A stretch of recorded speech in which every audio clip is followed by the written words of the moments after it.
السلام عليكم ورحمة الله تعالى وبركاته. مرحبا بكم أينما كنتم في كل مكان. موضوع هذا الفيديو سينقلنا إلى الجزائر، وتحديدا إلى مباراة اتحاد العاصمة الجزائري وأولمبيك آسفي اللي عرفت واحد الحدث أثار ضجة كبيرة وردود فعل كبيرة داخل الأوساط الرياضية والمتتبعين. الأمر يتعلق بلاعب جزائري في صفوف أولمبيك آسفي يدعى هواري فرحاني. هاد اللاعب اللي كيف ما شفنا جميع لاعبين ديال فريق أولمبيك آسفي دخلوا إلى أرضية الملعب وهم يرتدون قمصان عليها علم المملكة المغربية، باستثناء هذا اللاعب فقط. هنا غنطرح واحد السؤال: هل هذا اللاعب أكبر من الفريق؟ ثم أيضا واش حتى لهاد الدرجة الناس ديال أسفي سمحوا ليه وهانوا الكرامة ديالهم وخلاوه أنه يلبس قميص ما فيهش العلم المغربي، أو أنه تمكن باش يفرض الرأي ديالو على الإدارة ديال الفريق وتغلب عليهم ودخل أو لبس قميص ديال فريق مغربي ولا يحمل العلم المغربي.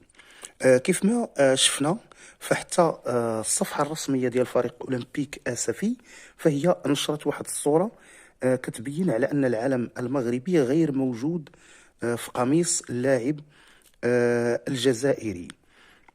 وهنا شفنا شي بعضين كيحاولوا يبرروا هاد الفعلة وهاد العمل غير المقبول ديال هاد اللاعب الجزائري، وقالوا على أن الشركة المكلفة بطبع الأقمصة طبعت الاسم ديال هاد أو الاسم ديال هاد الهواري فرحاني والرقم ديالو في واحد القميص من الحجم ديال اكس ال. هو في الحقيقة كيلبس فقط الطاي ديال الال، ومنين لبس داك القميص قبل الماتش جاه كبير بزاف، والشي اللي اضطر الفريق باش يغيروا بقميص اخر بواحد الحجم اصغر، ولكن للاسف ما كانش كيحمل العلم الوطني المغربي. وهذا كيبقى فقط غير تبرير واهي وغير صحيح اطلاقا. وحتى هاد اللاعب ديال الجزائر فقال على ان اللوم ماشي عليه وانما على المكلف بالامتعه ديال الفريق، هو اللي جاب ليه هاد القميص ما فيش العلم المغربي. ولكن الحقيقه ان هاد اللاعب فهو تعرض لضغوط كبيره من طرف الشرطة والنظام ديال الجزائر اللي هددوه باش ما يلبسش القميص اللي يكون كيحمل العلم ديال المغرب، والشي اللي خلاه باش يرضخ ليهم ويدير داك الشيء اللي قالوا ليه. ولكن في الجولة الثانية أو في الشوط الثاني فعلى حسب بعض المصادر فكتقول على أن رئيس فريق أولمبيك أسفي محمد الحيداوي فنزل لغرفة تبديل الملابس مباشرة من بعد النهاية ديال الشوط الأول، وفرض على اللاعب الجزائري باش يرتدي قميص كيحمل العلم المغربي. وهو الشيء اللي شفناه في الشوط الثاني. هذا اللاعب دخل بواحد القميص آخر اللي كيحمل العلم المغربي. وكيف ما قلنا هذا اللاعب فهو تعرض لتهديدات مباشرة من طرف أشخاص مجهولين كانوا في أرضية الملعب، وهم غالبا من الشرطة الجزائرية وكيلبسوا زي مدني. وكيف ما قلنا فاللاعب في الشوط الثاني فهو استجب الأمر ديال رئيس النادي وارتدى قميص كيحمل العلم المغربي.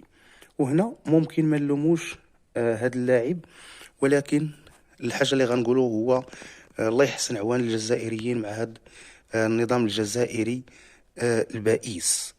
وكيف ما قلنا ايضا فحتى هذا اللاعب الجزائري حاول يبرر هذه الفعله ديالو وقال على أن المكلف بالأمتعة هو اللي مسؤول على ذلك، وهو اللي عطاه ذاك القميص اللي ما فيش العلم المغربي. ولكن هذا تبرير غبي، وتبرير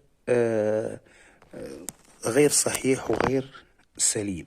فكيف يعقل أن يجرد هذا المكلف بالأمتعة القميص ديال هذا اللاعب فقط، هو الوحيد اللي ما يكونش فيه العلم المغربي؟ وللمصادفة أن اللاعب اللي يوقع له هذا الشيء هو لاعب جزائري، وحنا كنعرفوا الحساسية المفرطة اللي عند النظام الجزائري البئيس مع العلم المغربي. وعلاقة بالموضوع، فحتى تخيلوا أن النظام الجزائري باش ما يترفعش العلم المغربي في أرضية الملعب إلى جانب العلم الجزائري والعلم ديال الكاف، ف قرروا أنهم ما يترفعش حتى العلم ديالهم وما يترفعش حتى العلم المغربي. المهم أنهم ما يشوفوش العلم المغربي مرفوع، ولو يقتضي الحال أنهم يضحيوا بالعلم ديالهم. وهو الشيء اللي وقع.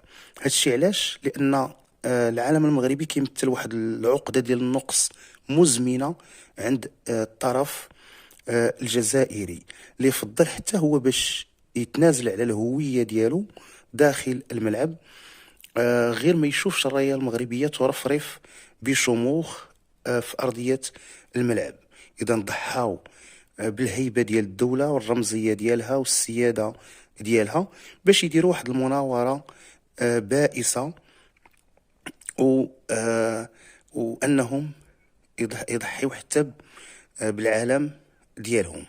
إذا القضية ديال العلم المغربي فهو كيمثل واحد العقدة وواحد الكوشمار وواحد الكابوس مخيف للنظام الجزائري المفلس والبائس. ولهذا كيف ما شفنا فضحاو حتى بالعالم ديالهم، غير ما يشوفوش العالم المغربي اللي كيخلعهم وكيدير فيهم الرعب وكيزرع فيهم الخوف والهلع. وهذا ما كان. والسلام عليكم ورحمة الله تعالى وبركاته.